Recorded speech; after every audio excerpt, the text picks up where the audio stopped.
Suamiku memanggil polisi ke rumahku. Dia menangis dan berteriak, "Istri saya tidak stabil. Dia berbahaya untuk anak-anak. Tangkap dia." Suamiku, ibu mertuaku, dan adik iparku sudah merencanakan ini semua. Mereka tidak tahu aku sudah siap. Aku hanya menatap polisi itu dan berkata, "Silakan masuk, Pak. Ada film pendek yang ingin kutunjukkan." Kebohongan mereka menguap seketika saat aku menekan tombol putar. Sebelum ceritanya dimulai, silahkan tulis di kolom komentar dari daerah mana saja teman-teman yang menonton cerita ini. Jangan lupa like dan subscribe agar channel ini bisa semakin berkembang dan bisa mempersembahkan cerita yang lebih menarik lagi. Zafia mengaduk sayur sop di panci dengan gerakan mekanis. Pukul 6 sore, aroma bawang putih dan kaldu ayam seharusnya membawa kehangatan di rumah itu, tapi yang Zafia rasakan hanya hawa dingin yang menusuk. Bukan dingin dari pendingin ruangan, tapi dingin dari tatapan mata dua wanita yang duduk di ruang keluarga. Ibu Sukma, ibu mertuanya, dan Laras, adik iparnya. Mereka menonton televisi dengan volume kencang, tapi Zafia tahu, telinga dan mata mereka selalu tertuju padanya. Menunggu kesalahan kecil, intonasi suara yang salah, atau masakan yang kurang garam. Hari ini adalah hari Rabu, jadwalnya sop ayam. Minggu lalu dia membuat sop buntut, Ibu Sukma mengeluh kolesterolnya naik.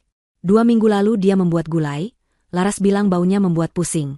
Sekarang, sop ayam bening pun terasa seperti pertaruhan nasib. Zafia. Suara Ibu Sukma menggelegar, memotong lamunan Zafia. Televisinya rusak lagi ini, gambarnya goyang-goyang. Zafia mematikan kompor. Dia mengelap tangannya di celemek yang sudah pudar warnanya.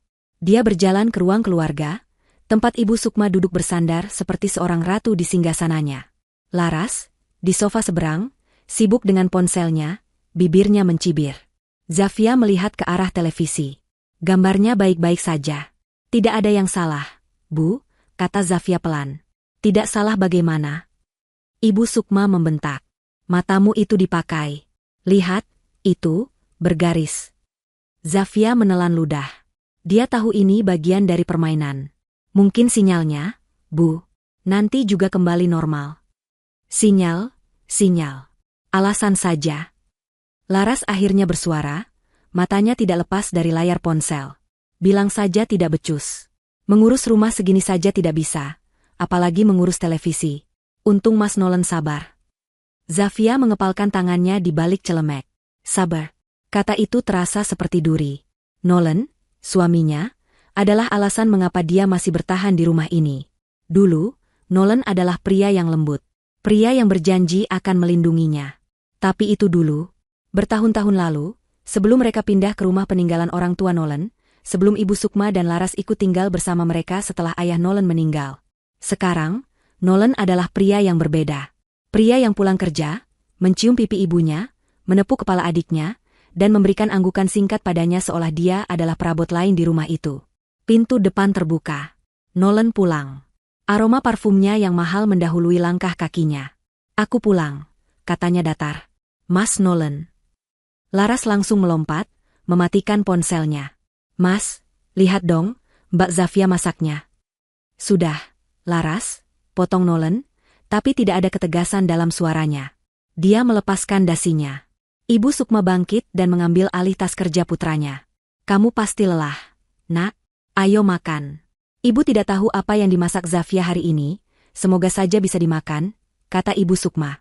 Nolan berjalan melewati Zafia yang masih berdiri mematung di dekat televisi. Tidak ada sapaan. Tidak ada sentuhan.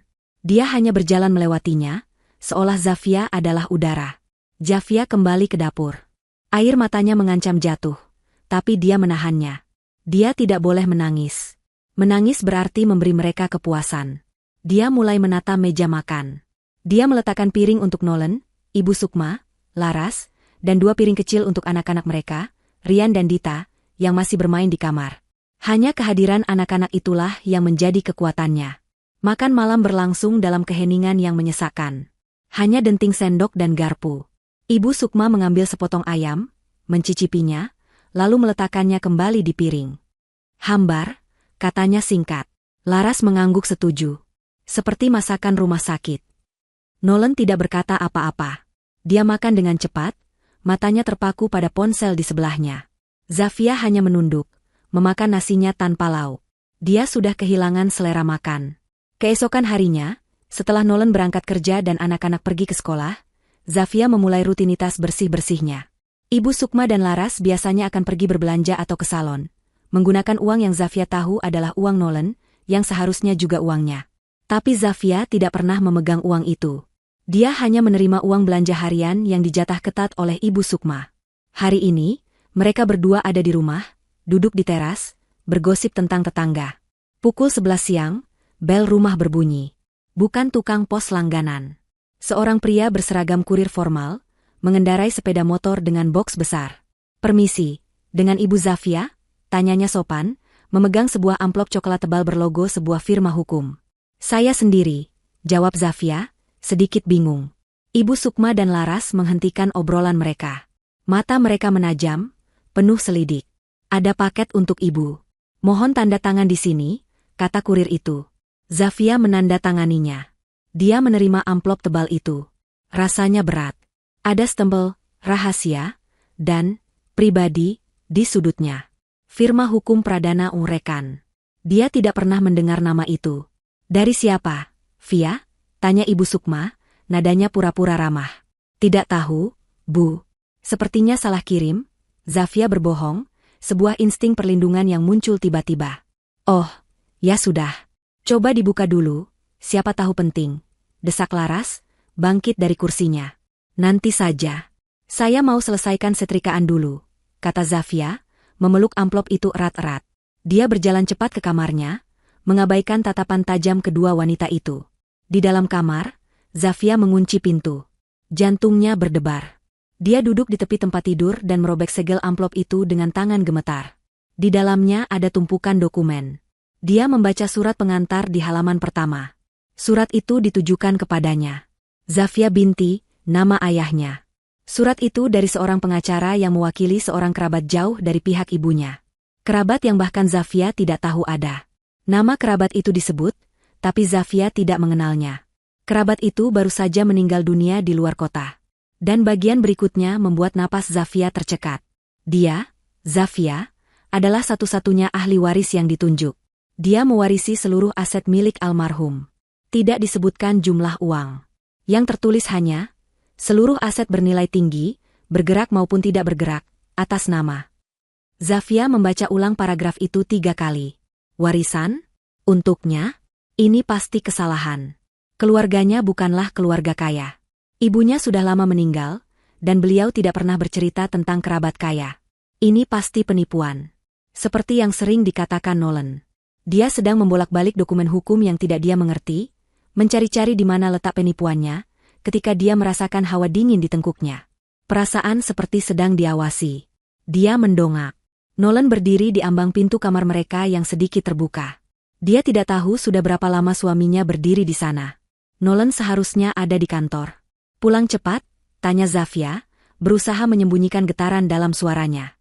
Dia buru-buru melipat surat itu. "Rapat dibatalkan," kata Nolan datar. Matanya tidak menatap Zafia. Matanya tertuju pada amplop coklat tebal dengan logo firma hukum di atas meja rias, tempat Zafia meletakkannya. "Surat apa itu?" "Bukan apa-apa," Zafia berbohong lagi. "Hanya tawaran kartu kredit." Nolan berjalan masuk. Dia tidak terlihat marah. Dia terlihat aneh. Terlalu tenang. Dia mengambil amplop itu. Zafia ingin merebutnya, tapi kakinya terasa berat. Firma hukum Pradana Urekan. Nolan membaca logo itu dengan suara pelan. "Sejak kapan penawaran kartu kredit pakai jasa firma hukum mahal?" Zafia tidak bisa menjawab. Dia hanya menunduk. Nolan menatap amplop itu sejenak. Lalu dia menatap Zafia. Ada kilatan aneh di matanya. Sesuatu yang Zafia tidak kenali. Bukan marah, bukan penasaran. Itu lebih mirip kepastian. Seolah dia sudah menduga sesuatu seperti ini akan datang. "Paling juga penipuan," kata Nolan, meletakkan kembali amplop itu. Tapi kali ini suaranya terdengar berbeda. Ada nada meremehkan yang disengaja. "Jangan bodoh, Zafia. Orang sepertimu mana mungkin dapat surat dari pengacara. Sudah, bakar saja surat sampah itu." Nolan lalu berbalik, melepas kemeja kerjanya, dan berjalan ke kamar mandi seolah tidak terjadi apa-apa. Zafia terduduk lemas di tempat tidur. Dia menatap punggung suaminya yang menghilang. Jantungnya berdebar semakin kencang, tapi bukan karena warisan itu, tapi karena reaksi Nolan. Nolan tidak terkejut. Dia tidak penasaran. Dia justru meremehkannya, menyuruhnya membakarnya. Seolah akan, Nolan tahu isi surat itu, dan dia tidak ingin Zafia mengetahuinya. Nolan berbohong. Rapatnya tidak dibatalkan. Dia pulang cepat karena dia melihat kurir itu dari kejauhan. Dia telah menunggu surat ini. Malam itu, Zafia pura-pura percaya pada kata-kata suaminya. Dia menyimpan kembali dokumen-dokumen itu ke dalam amplop dan menyembunyikannya di dasar lemari pakaian, di bawah tumpukan kain batik lama. Dia tahu, mulai detik ini, dia harus berhati-hati. Sesuatu yang besar sedang terjadi, dan dia sendirian. Zafia mencoba bersikap normal sepanjang sisa hari itu. Dia memasak makan malam, membantu anak-anak mengerjakan PR, dan melayani suaminya seperti biasa. Tapi pikirannya tidak bisa tenang.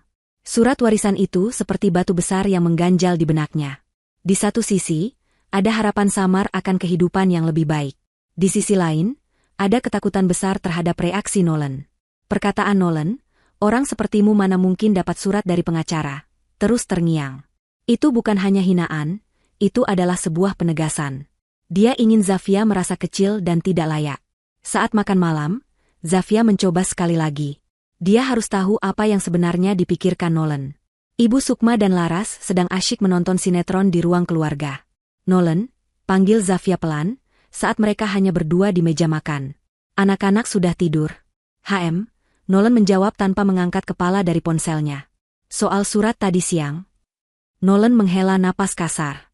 Dia meletakkan ponselnya dengan bantingan pelan. "Zafia, sudah kubilang itu penipuan. Kamu ini bodoh atau bagaimana? Kenapa masih dibahas?" Tapi itu terlihat resmi. Ada nama pengacaranya? Ada? Resmi?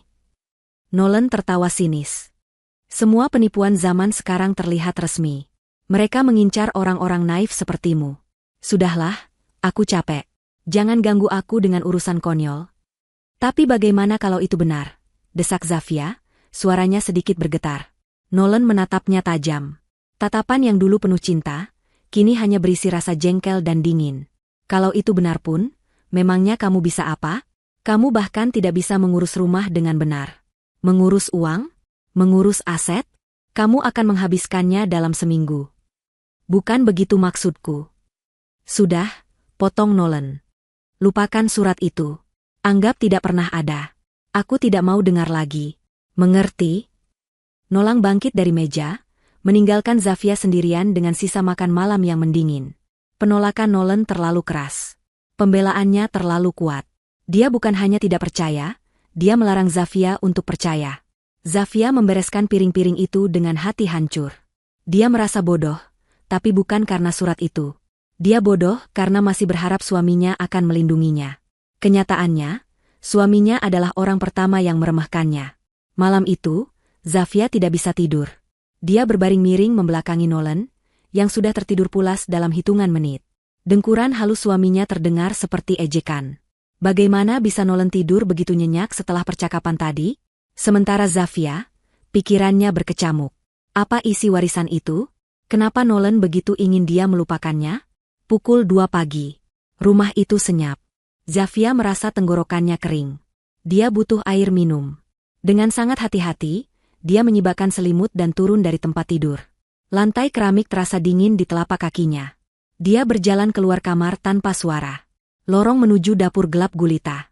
Zafia berjalan mengandalkan ingatan. Saat dia hampir sampai di dapur, dia berhenti. Ada cahaya redup dari bawah pintu dapur. Dan ada suara. Suara bisikan. Jantung Zafia serasa berhenti berdetak. Siapa yang ada di dapur jam 2 pagi? Maling? Dia menahan napas dan menempelkan telinganya ke pintu kayu itu. Suara itu jelas. Bukan satu, tapi 3 orang. Dia sudah dapat suratnya. "Nolan, kenapa kamu santai sekali?" Itu suara Ibu Sukma. Nadanya tajam dan penuh kepanikan. "Ibu tenanglah. Zafia itu bodoh. Dia percaya waktu aku bilang itu penipuan," jawab suara Nolan. "Tenang. Dingin." Zafia menutup mulutnya, menahan pekikan ngeri. "Nolan? Dia tidak tidur?" "Benar, Mas. Mbak Zafia itu kan gampang dibodohi. Tadi siang saja mukanya sudah pucat. Timpal laras, diselingi tawa kecil. Tapi bagaimana kalau dia nekat menghubungi pengacara itu? Kita bisa celaka, Nolan. Warisan itu, aset itu, seharusnya jadi milik keluarga kita. Itu hak kamu, desak Ibu Sukma. Dada Zafia terasa sesak. Milik keluarga mereka? Hak Nolan? Apa maksudnya? Ibu, Laras, dengar, suara Nolan menjadi lebih serius. Justru karena dia sudah dapat suratnya, kita harus bergerak cepat. Sebelum dia sadar apa yang sebenarnya dia miliki. Lalu kita harus bagaimana, Mas? Tanya Laras. Dia kan istri sah Mas. Secara hukum, itu miliknya. Hening sejenak. Zafia bisa mendengar suara kulkas berdengung. Lalu, suara Nolan kembali terdengar, pelan, mematikan, dan penuh rencana. Justru karena dia istriku, aku bisa mengaturnya. Kita tidak akan merebutnya secara paksa. Itu terlalu kentara. Lalu, tanya Ibu Sukma. Kita akan buat dia memberikannya padaku dengan sukarela. Atau lebih baik lagi, kita buat dia tidak bisa memilikinya. Maksudmu? Aku punya rencana, kata Nolan. Mulai besok, kita akan jalankan. Kita harus kompak. Kita akan buat dia terlihat tidak kompeten. Kita buat dia seolah-olah gila. Stres berat. Depresi. Zafia merasakan lututnya lemas. Dia bersandar di dinding, berusaha agar tidak jatuh. Kita akan sembunyikan barang-barangnya, lanjut Nolan, suaranya seperti desisan ular. Kunci mobil, dompet, ponsel. Biar dia panik. Nanti kita tuduh dia pikun. Ibu, tukar vitaminnya dengan pil biasa. Biar dia lemas dan pusing. Laras, sebarkan gosip ke tetangga kalau Zafia sering teriak-teriak sendiri. Kita buat dia terisolasi. Oh, itu gampang, Mas, kata Laras antusias. Kita akan ciptakan skenario, kata Nolan lagi. Kita buat dia terlihat tidak stabil di depan anak-anak.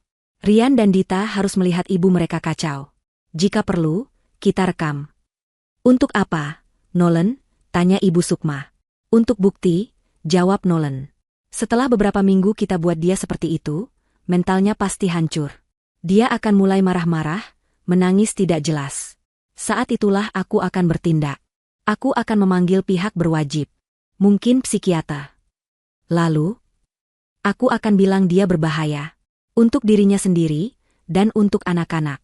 Dengan bukti-bukti, ketidakstabilan mental, dia, siapa yang akan percaya padanya? Pengadilan akan memberiku hak asuh penuh. Dan sebagai suami, aku akan mengajukan surat kuasa atas namanya.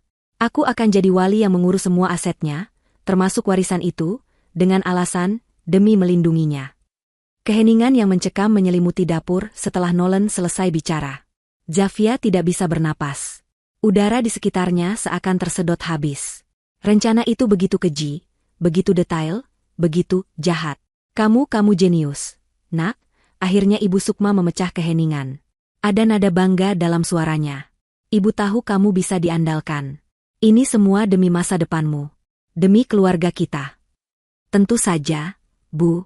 Rumah ini, perusahaan itu, semuanya akan kembali ke tempat yang seharusnya, kata Nolan. Rumah ini? Perusahaan? Zafia semakin bingung. Warisan itu lebih dari sekadar uang. Terdengar suara kursi bergeser. Sudah, ayo kembali tidur. Besok pagi, sandiwara dimulai, kata Nolan. Zafia panik. Mereka akan keluar. Dengan sisa tenaga yang dia miliki, Zafia berbalik badan dan berlari tanpa suara. Dia tidak kembali ke kamar. Dia berlari ke kamar mandi tamu di ujung lorong, mengunci diri di dalam. Dia duduk di lantai keramik yang dingin, memeluk lututnya. Tubuhnya bergetar hebat. Dia tidak menangis. Rasa takutnya terlalu besar untuk bisa menangis. Dia baru saja mendengar rencana penghancuran hidupnya. Direncanakan oleh suaminya sendiri, didukung penuh oleh ibu mertua dan adik iparnya. Mereka bukan hanya ingin hartanya. Mereka ingin mengambil anak-anaknya. Mereka ingin mengambil kewarasannya. Zafia duduk di sana dalam kegelapan, mendengarkan detak jantungnya yang menggila. Dia duduk di sana sampai getarannya berhenti. Dia duduk di sana sampai rasa takutnya perlahan berubah. Awalnya hanya bara kecil, lalu perlahan membesar. Itu adalah kemarahan. Mereka pikir dia bodoh. Mereka pikir dia lemah. Mereka pikir dia akan hancur. Aku punya rencana, bisik Nolan di kepalanya. Zafia berdiri. Dia menatap bayangannya sendiri di cermin yang gelap. Aku juga punya rencana, bisiknya pada kegelapan. Zafia tidak kembali ke kamar malam itu. Dia duduk di lantai kamar mandi tamu yang dingin sampai azan subuh berkumandang. Setiap kata dari percakapan di dapur terngiang di telinganya, berputar-putar seperti kaset rusak. Buat dia gila. Ambil anak-anak. Ambil asetnya. Dia tidak menangis. Rasa takut yang membekukan telah berganti menjadi baja dingin yang mengeras di tulang punggungnya. Mereka pikir dia bodoh. Mereka pikir dia lemah. Hari ini, dia akan mulai membuktikan bahwa mereka salah. Dengan langkah pelan, dia kembali ke kamar tidur utama. Nolan masih tertidur pulas. Wajahnya damai, seolah dia adalah suami dan ayah yang paling penyayang di dunia. Zafia memandangi wajah itu sejenak. Wajah orang asing. Dia berbaring di tepi tempat tidur, membelakangi suaminya, dan menutup matanya, berpura-pura tidur. Pagi dimulai seperti biasa. Atau, setidaknya, Zafia membuatnya terlihat biasa. Dia bangun, menyiapkan sarapan, dan membangunkan anak-anak. Rian dan Dita, dua malaikat kecilnya yang tidak tahu apa-apa, adalah alasan mengapa dia harus menang. Dia memeluk mereka berdua sedikit lebih erat pagi itu. "Ibu kenapa?" tanya Dita, putrinya yang berusia 6 tahun, dengan polos. "Ibu hanya sedang sayang sekali sama Dita," bisik Zafia, menahan air matanya. Sandiwara dimulai saat sarapan. Ibu Sukma dan Laras turun dengan wajah masam seperti biasa. Nolan turun dengan setelan kerjanya, rapi dan berwibawa. "Zafia, kemeja kerjaku yang biru langit di mana?" tanya Nolan, nadanya biasa saja. "Di lemari, Mas." "Bagian paling kanan, sudah Ibu setrika," jawab Zafia sambil meletakkan nasi goreng di piring. "Sudah kucari, tidak ada," kata Nolan, mulai terdengar jengkel. "Ada, kok. Coba Mas cari lagi," Zafia bersikeras. "Kamu ini dibilangin tidak ada." Nolan membentak. Zafia tersentak, dan dia sengaja membuatnya terlihat nyata. Anak-anak langsung terdiam. Nolan pergi ke kamar. Beberapa saat kemudian, dia kembali sambil membawa kemeja itu. "Tuh, ada. Kamu yang tidak becus menyusunnya. Aku hampir terlambat." Zafia menunduk. "Maaf, Mas." Di dalam hatinya, dia berkata, permainan pertama dimulai, Nolan. Setelah Nolan dan anak-anak berangkat, Zafia memulai tugasnya. Dia sedang mencuci piring ketika Laras menghampirinya. "Mbak, nanti siang aku ada arisan. Tolong setrika gaun baruku, ya? Yang warna merah marun," kata Laras sambil menyerahkan gantungan baju. "Iya, Ras," jawab Zafia. Ibu Sukma datang ke dapur. "Zafia, sudah minum vitaminmu?" tanyanya, tiba-tiba terdengar penuh perhatian. Ini aneh. Ibu Sukma tidak pernah peduli pada kesehatannya. "Belum, Bu. Sebentar lagi," kata Zafia. "Biar Ibu ambilkan. Kamu selesaikan saja cucianmu itu." Ibu Sukma berjalan ke kamar Zafia. Beberapa saat kemudian, dia kembali dengan segelas air dan 1 butir kapsul vitamin yang biasa Zafia minum. Dia meletakkannya di meja. Zafia mengeringkan tangannya. Dia tahu ini adalah bagian dari rencana. Ini adalah pil plasebo yang dibicarakan Nolan. Jantungnya berdebar, tapi dia harus meminumnya. Di depan Ibu Sukma, dia mengambil pil itu dan menelannya dengan sekali teguk. "Terima kasih, Bu," katanya. "Ya, biar kamu sehat. Akhir-akhir ini Ibu lihat kamu pucat sekali. Sering bengong," kata Ibu Sukma, matanya mengawasi Zafia dengan tajam. "Sandiwara yang bagus, Ibu," batin Zafia. 1 jam kemudian, Zafia mulai merasa pusing. Bukan pusing hebat, tapi pusing yang mengambang. Dia tidak tahu apakah itu efek pil plasebo, atau sugesti karena dia tahu dia telah meminumnya. Atau mungkin, itu hanya murni karena kurang tidur dan stres yang luar biasa. Dia berpegangan pada dinding sejenak. "Mbak Zafia kenapa?" Laras yang baru keluar kamar bertanya dengan nada mengejek. "Pusing, ya? Makanya, jangan banyak pikiran." Zafia tidak menjawab. Dia berjalan ke ruang setrika dan mulai menyetrika gaun Laras. Puncak permainan hari itu terjadi sore hari. Zafia harus menjemput anak-anak pukul 3. Pukul 2:30, dia bersiap-siap. Dia mengambil tasnya, tapi dia tidak bisa menemukan kunci mobilnya. Kunci itu selalu dia gantung di paku dekat pintu dapur. Sekarang, paku itu kosong. Kunci mobilku di mana?" Zafia bergumam. Dia mulai mencari. Di meja dapur, di laci, di dalam tasnya lagi. Tidak ada. Cari apa, Via? Ibu Sukma bertanya dari ruang keluarga. Kunci mobil, Bu. Tadi ada di sini, kata Zafia, suaranya mulai terdengar panik. Kali ini, kepanikannya tidak dibuat-buat. Dia akan terlambat menjemput anak-anaknya. Ya ampun, kamu ini naruh kunci saja sampai lupa. Omel Ibu Sukma. Sudah tua kamu, pikun? Tadi benar-benar ada di sini, Bu. Zafia hampir menangis. Coba cari di tempat aneh. Siapa tahu kamu salah taruh, kata Laras, terlihat sangat menikmati pertunjukan.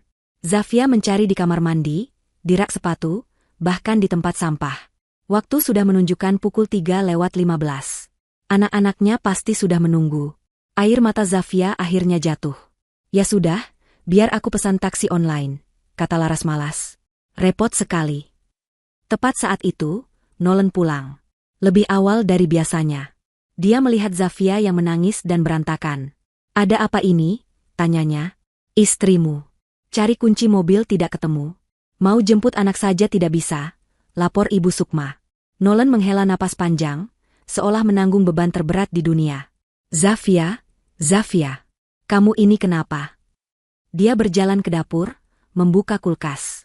Ya ampun, ini apa? Nolan merogoh ke dalam rak telur.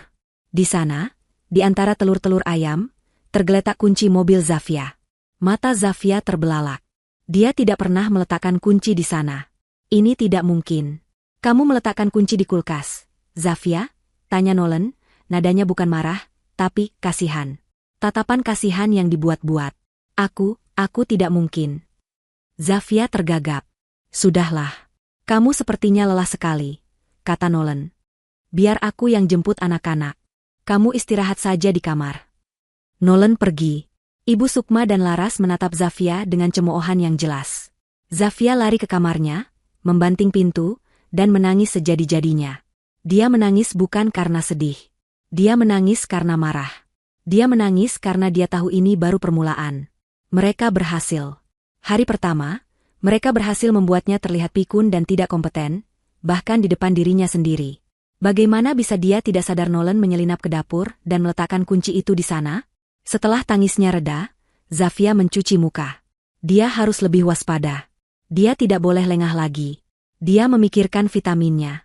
Pil plasebo itu. Itu berarti, vitamin aslinya ada di suatu tempat. Mereka tidak akan membuangnya. Itu akan meninggalkan jejak. Mereka pasti menyembunyikannya. Dia menunggu. Menunggu sampai pukul 8 malam. Saat itu, Ibu Sukma dan Laras sedang kecanduan sinetron di ruang keluarga. Nolan sedang di ruang kerjanya. Zafia tahu dia punya waktu. Dia menyelinap keluar kamar. Dia tidak pergi ke kamar Ibu Sukma. Ibu mertuanya itu terlalu rapi, terlalu teliti. Dia pasti tidak akan menyimpannya di tempatnya. Targetnya adalah Laras. Laras ceroboh dan kamarnya berantakan. Zafia membuka pintu kamar Laras. Benar saja, kamar itu seperti kapal pecah. Baju kotor di lantai, bungkus makanan ringan di meja. Zafia mulai mencari. Dia membuka laci meja rias Laras. Kosmetik berantakan, kuas kotor, dan di antara tumpukan kapas tidak ada. Dia pindah ke lemari pakaian. Dia merogoh saku-saku jaket yang tergantung. Tidak ada. Dia hampir menyerah ketika matanya tertuju pada laci kecil di bawah tempat tidur. Laci yang berisi koleksi kaos kaki Laras yang baunya tidak karuan. Zafia menahan napas dan mengaduk-aduk tumpukan kaos kaki itu. Tangannya menyentuh sesuatu yang keras. Benda berbentuk tabung. Dia menariknya keluar. Jantungnya serasa melompat ke tenggorokan. Itu dia.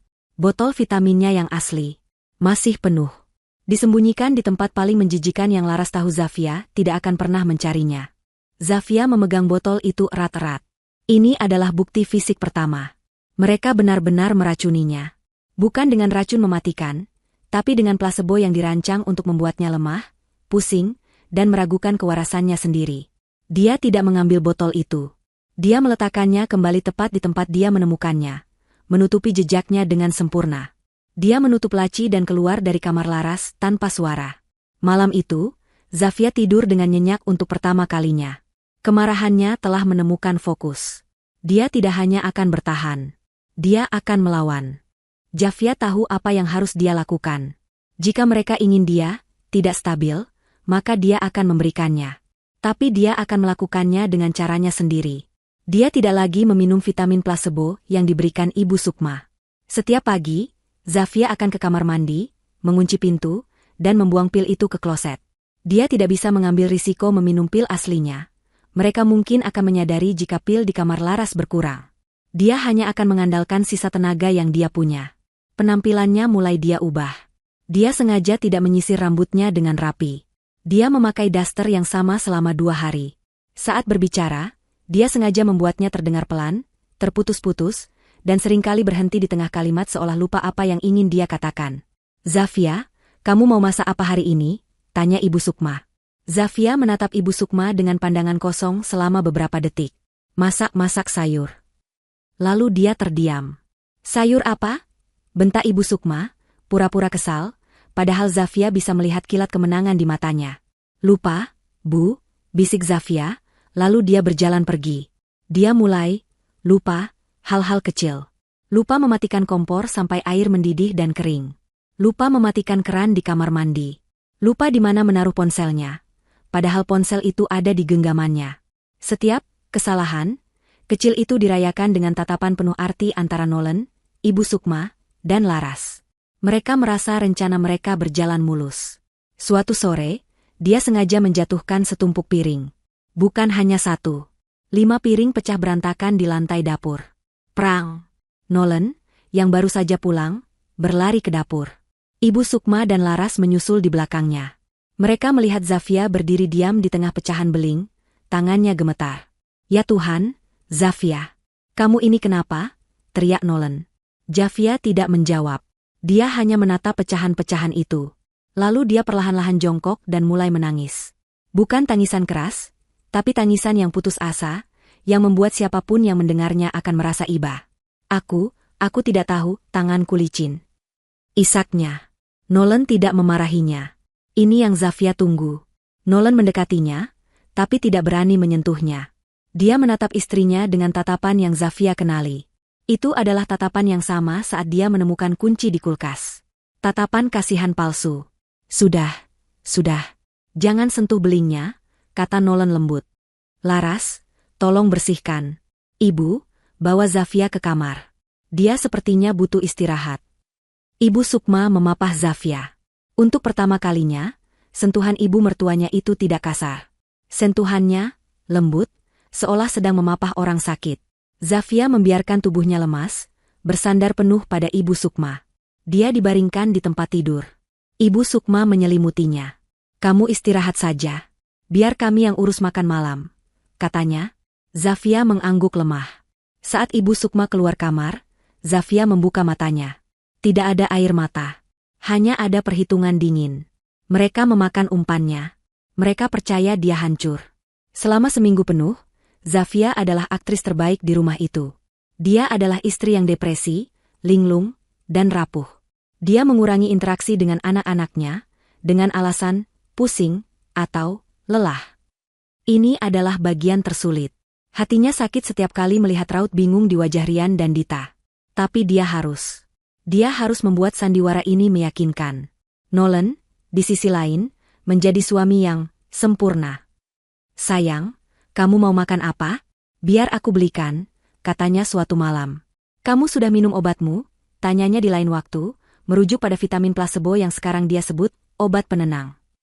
Zafia hanya menggeleng atau mengangguk. Dia tahu, kebaikan Nolan adalah bagian paling berbahaya dari rencana mereka. Nolan sedang membangun citra sebagai suami yang sabar, yang merawat istrinya yang sakit jiwa. Hingga suatu malam, Nolan pulang kerja dengan sebuah kotak besar yang dibungkus rapi. Aku bawa sesuatu untukmu, kata Nolan, duduk di tepi tempat tidur. Zafia sedang pura-pura tidur. Dia membuka matanya perlahan. Apa ini, Mas? Hadiah, kata Nolan sambil tersenyum. Senyum yang tidak sampai ke matanya. Aku tahu kamu kesepian di kamar sendirian. Ibu bilang kamu sering diam. Nolan membuka kotak itu. Di dalamnya ada sebuah smart speaker pintar, berwarna putih gading. Ini speaker pintar. Kamu bisa ajak dia bicara. Minta putarkan musik yang menenangkan. Minta bacakan resep. Biar kamu ada teman, kata Nolan. Jantung Zafia berdebar. Hadiah. Nolan tidak pernah memberinya hadiah. Sejak kapan Nolan peduli dia kesepian? Sejak kapan Nolan ingin dia punya teman? Jangan bodoh, Zafia, batinnya. Ini bukan hadiah. Ini adalah alat. Tapi di luar, dia menampakkan wajah bingung. Speaker? Tapi, aku tidak mengerti cara pakainya. Gampang. Nanti aku ajarkan. Aku letakkan di sini, ya, kata Nolan. Dia meletakkan speaker itu di atas meja nakas, tepat di sebelah tempat tidur Zafia. Posisinya sempurna untuk mendengar segala sesuatu yang terjadi di kamar itu. Terima kasih, Mas, bisik Zafia, berusaha terdengar tulus. Nolan menepuk kepalanya. Cepat sembuh. Ya, aku, Ibu, dan Laras khawatir sekali. Malam itu, Zafia menunggu. Dia menunggu sampai jarum jam menunjukkan pukul 3 pagi. Dengkuran Nolan di sebelahnya terdengar teratur. Rumah itu senyap. Ini adalah jam kerjanya. Dia mengambil speaker pintar itu. Dia tidak membawanya ke kamar mandi. Terlalu berisiko. Dia membawanya ke dalam lemari pakaian. Dia menutup pintu lemari, menyalakan senter kecil dari ponselnya yang selalu dia sembunyikan di bawah bantal. Di dalam lemari yang pengap, di antara baju-baju suaminya, Zafia mulai bekerja. Dia ingat dia menyimpan satu set obeng kecil milik mainan Rian yang sudah rusak. Dia membawanya untuk berjaga-jaga. Tangannya gemetar. Kali ini bukan akting. Dia membuka penutup bagian bawah speaker itu. Ada 4 sekrup kecil. Dia membukanya satu persatu dengan hati-hati. Dia membuka casing speaker itu. Isinya penuh dengan papan sirkuit hijau, kabel-kabel rumit, dan magnet speaker yang besar. Zafia bukan ahli teknologi, tapi dia tahu dia mencari sesuatu yang janggal. Dia menyapu cahaya senternya pelan-pelan. Di sudut, dekat dengan sumber daya, ada sesuatu yang tidak terlihat seperti buatan pabrik. Sebuah modul hitam kecil, seukuran kancing baju. Ada slot kartu SIM kecil di sisinya, dan seutas kabel hitam tipis yang menjulur, tidak terhubung ke papan sirkuit utama, melainkan ditempelkan ke dekat lubang mikrofon speaker. Jantung Zafia serasa diremas. Itu dia. Penyadap. Alat sadap. Nolan tidak hanya ingin melihat dia gila. Dia ingin mendengarnya. Dia ingin merekamnya. Merekamnya saat bicara sendiri. Merekamnya saat menangis. Merekamnya saat mengigau. Dia ingin mengumpulkan bukti audio untuk membuktikan bahwa istrinya sudah tidak waras. Rasa mual naik ke tenggorokannya. Betapa kejinya pria yang tidur di sebelahnya ini. Zafia duduk terdiam di dalam lemari yang gelap. Dia memandangi alat sadap kecil itu. Dia bisa saja menghancurkannya. Melemparkannya ke kloset. Tapi apa gunanya? Nolan akan tahu dia ketahuan. Rencananya akan gagal. Tidak. Dia tidak akan menghancurkannya. Dia teringat percakapan di dapur. Hutang judi. Telinga Zafia berdengung. Dia teringat ucapan Nolan di bab 5 palsu di kepalanya. Hutang judiku akan lunas. Pikiran Zafia bekerja cepat. Nolan punya rahasia. Rahasia yang lebih besar dari sekadar warisan ini. Hutang.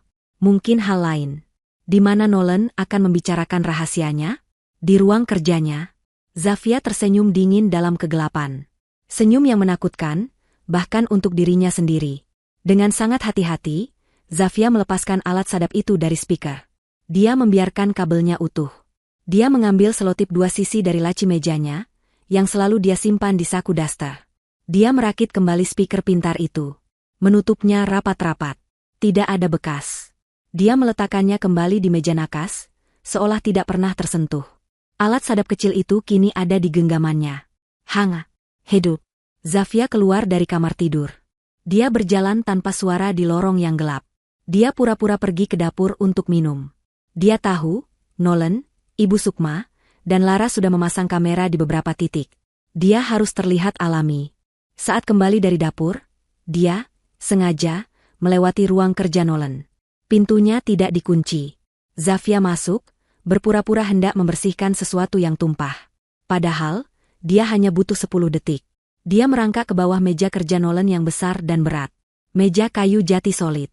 Dia menempelkan alat sadap itu di bagian bawah meja, di tempat yang tersembunyi, di mana tidak ada yang akan melihatnya. Zafia keluar dari ruang kerja, kembali ke kamarnya, dan tidur. Pagi harinya, Nolan bertanya, bagaimana speakernya? Sudah kamu coba? Zafia menatap suaminya dengan mata yang dibuatnya sayu.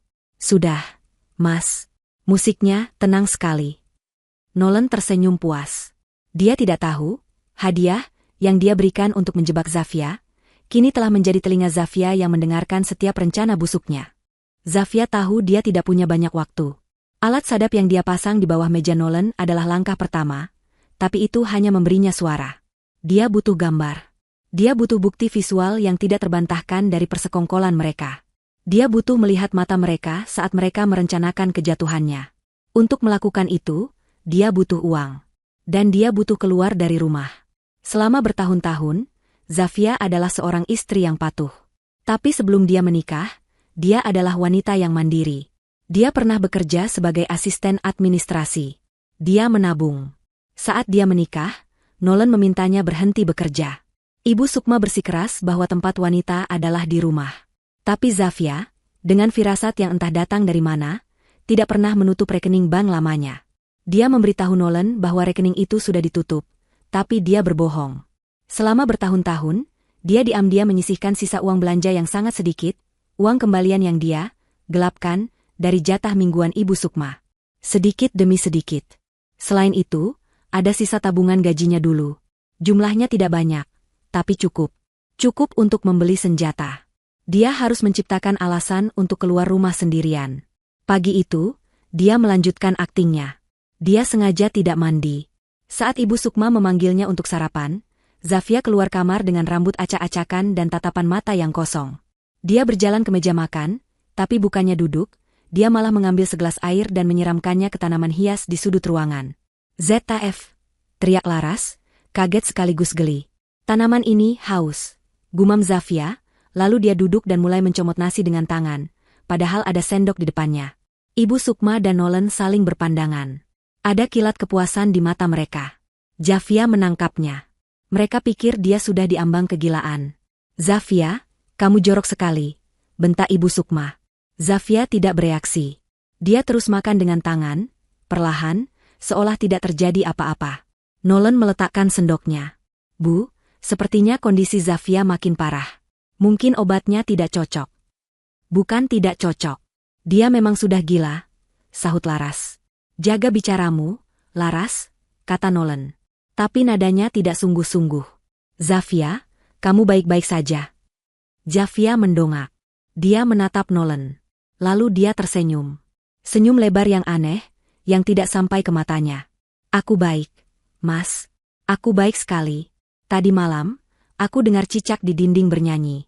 Suaranya merdu sekali. Keheningan total melanda meja makan. Ibu Sukma ternganga.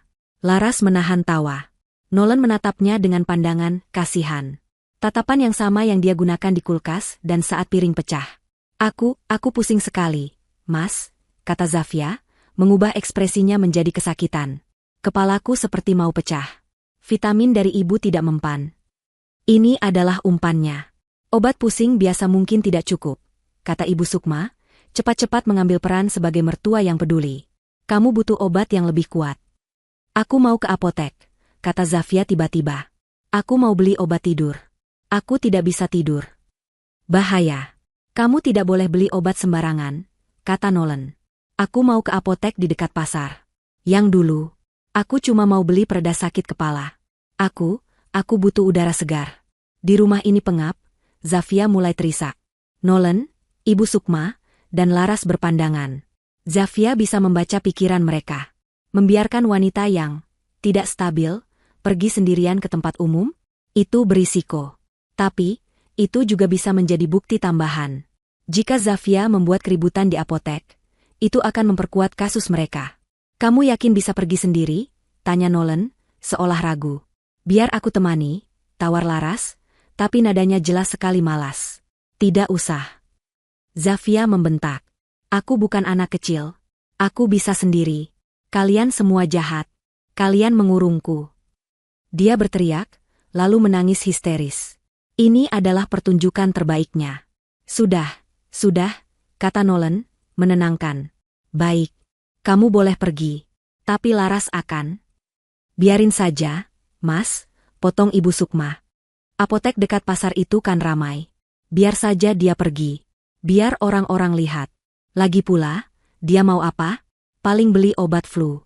Biar dia merasa bebas sedikit. Nolan berpikir sejenak.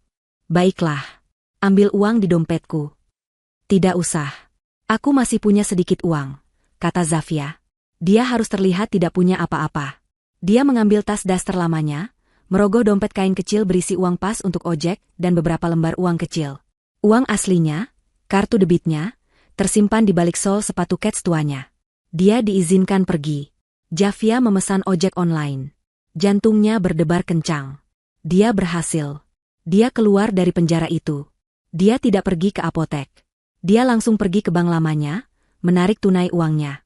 Lalu, dia pergi ke toko elektronik di pusat perbelanjaan yang ramai. Dia tidak membeli kamera pengintai yang mencolok.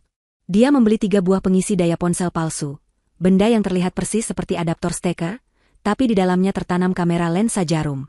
Dia juga membeli sebuah jam digital kecil untuk meja, yang juga memiliki kamera tersembunyi. Dia membelinya dengan uang tunai.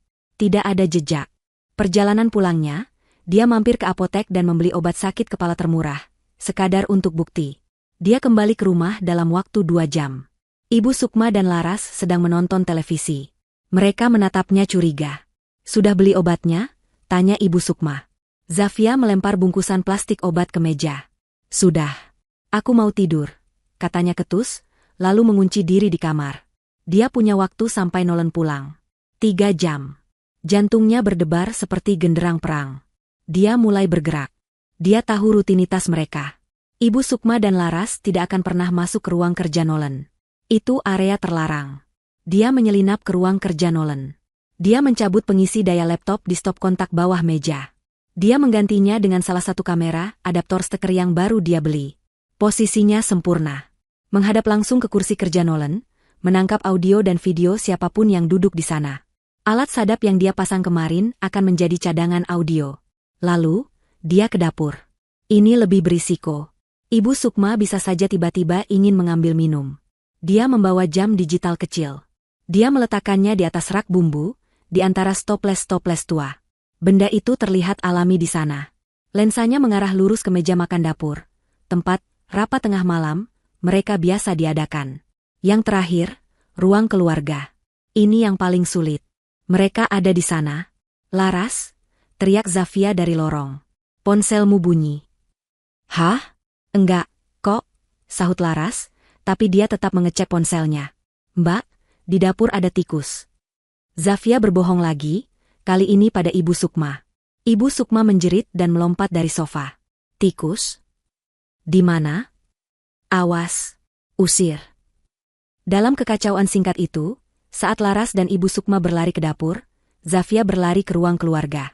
Dia mencabut pengisi daya ponsel Laras yang menancap di stop kontak dekat televisi.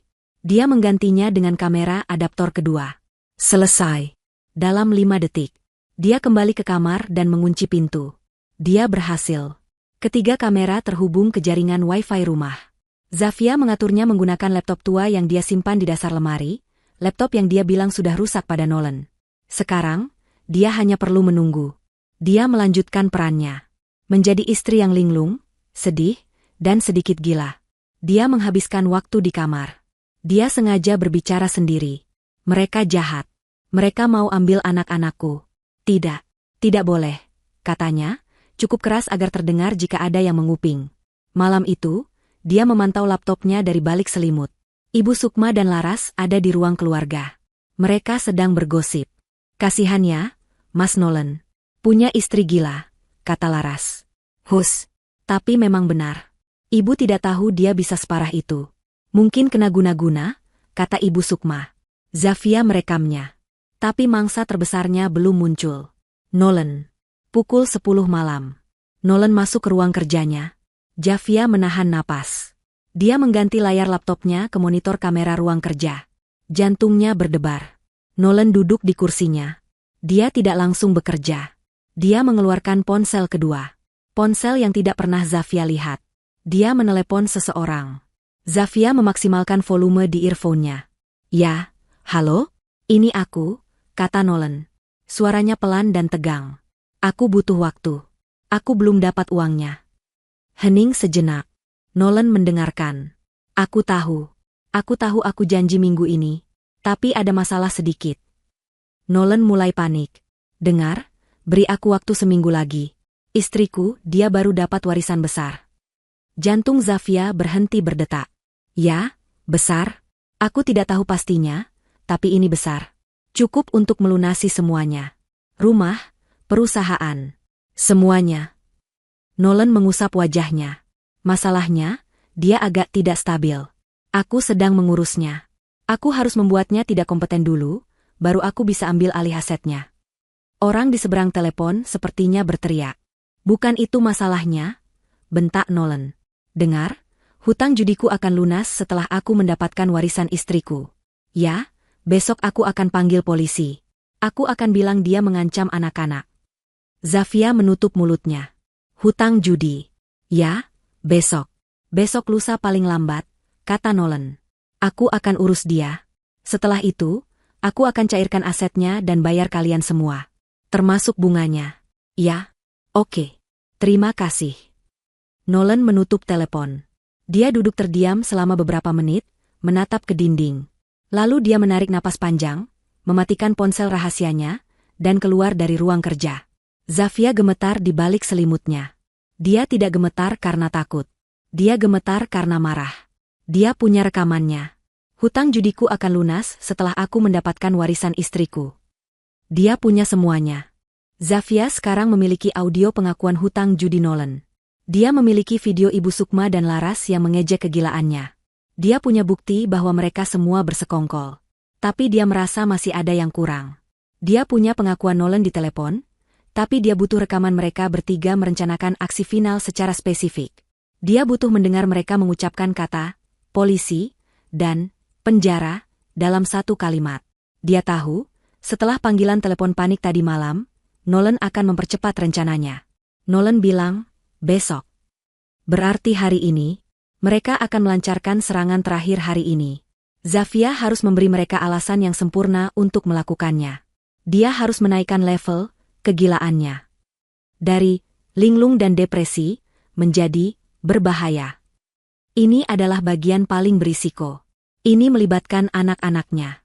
Zafia memandangi Rian dan Dita yang sedang sarapan. Hatinya sakit. Dia harus menakuti mereka, hanya sedikit, agar rencana ini berhasil. Maafkan ibu, nak. Ini untuk menyelamatkan kalian. Setelah Nolan berangkat kerja, Zafia memulai aksinya. Ibu Sukma dan Laras sedang di ruang keluarga, seperti biasa. Zafia memanggil Rian dan Dita ke dapur. Anak-anak, ayo bantu ibu, katanya dengan suara riang yang dibuat-buat. Bantu apa, Bu? Tanya Rian. Bantu ibu memotong sayuran. Zafia mengambil sebuah pisau daging besar dari blok pisau. Pisau yang paling tajam. Ibu, itu pisau besar. Biar Rian bantu potong wortel pakai pisau kecil saja, kata Rian, yang memang selalu hati-hati. Tidak, kata Zafia, matanya dibuat melotot. Kita harus pakai pisau ini. Pisau ini, suka sekali sama wortel. Rian dan Dita saling berpandangan. Mereka mulai takut. Ibu aneh, bisik Dita. Aneh? Zafia tertawa. Tawa yang tinggi dan melengking. Dia mengangkat pisau itu. Tidak ada yang aneh, sayang. Ayo, potong. Pot. Tiba-tiba, dia berhenti. Dia membeku. Matanya menatap lurus ke dinding. Pisau itu masih terangkat di tangannya. Dia mematung, hanya bergumam pelan. Tidak bisa. Mereka lihat. Mereka selalu lihat. Pergi. Ibu? Rian mengguncang lengan Zafia. Ibu. Zafia tersentak. Dia menatap Rian seolah baru pertama kali melihatnya. Lalu dia menatap pisau di tangannya. Pergi. Zafia berteriak. Pergi dari sini. Anak-anak menjerit ketakutan dan berlari keluar dapur, menangis. Ibu, nenek, tante. Ibu jadi monster. Teriak Dita sambil menangis. Laras dan Ibu Sukma berlari ke dapur. Mereka melihat Zafia yang berdiri sendirian, masih memegang pisau daging, dengan tatapan kosong. Apa yang kamu lakukan pada anak-anak? Bentak Ibu Sukma. Zafia menoleh perlahan ke arah mereka. Dia tersenyum. Senyum yang sama seperti saat sarapan. Aku hanya bermain. Laras segera mengeluarkan ponselnya dan menelepon Nolan. Mas Nolan, kamu harus pulang sekarang. Gawat, Mbak Zafia, dia tadi mengancam anak-anak pakai pisau. Zafia bisa mendengar Laras melebih-lebihkan ceritanya. Bagus. Sesuai rencana. Aku tidak sengaja. Zafia menjatuhkan pisaunya. Klang. Suaranya memekakkan telinga. Dia terduduk di lantai, memeluk lututnya, dan mulai menangis histeris. Dia tahu kamera jam digital di rak bumbu merekam semuanya. Nolan pulang 1 jam kemudian. Wajahnya pucat dan marah. Laras dan Ibu Sukma langsung menyerbunya dengan cerita versi mereka. Zafia mengunci diri di kamar. Dia mendengar Nolan mencoba menenangkan anak-anak. Dia mendengar Nolan berkata, "Tidak apa-apa, Nak. Ibu hanya sedang sakit. Ayah akan urus." Malam itu, Zafia berpura-pura tidur lebih awal. Dia menelan vitamin plasebo yang diberikan Ibu Sukma dengan patuh, lalu pura-pura terlelap. Dia tahu, malam ini adalah malam penentuan. Pukul 11 malam. Zafia, di balik selimutnya, sedang menatap layar laptopnya. Dia memakai earphone. Dia melihat Nolan keluar dari kamar. Dia berjalan ke dapur. Zafia langsung mengganti monitornya ke kamera jam digital dapur. Benar saja. Beberapa menit kemudian, Ibu Sukma dan Laras menyusul. Mereka duduk mengelilingi meja makan. Rapat perang terakhir telah dimulai. "Kamu yakin ini satu-satunya cara, Nolan?" tanya Ibu Sukma. Suaranya terdengar ragu untuk pertama kalinya. Mungkin adegan pisau tadi sedikit terlalu nyata untuknya. "Satu-satunya cara, Bu," kata Nolan tegas.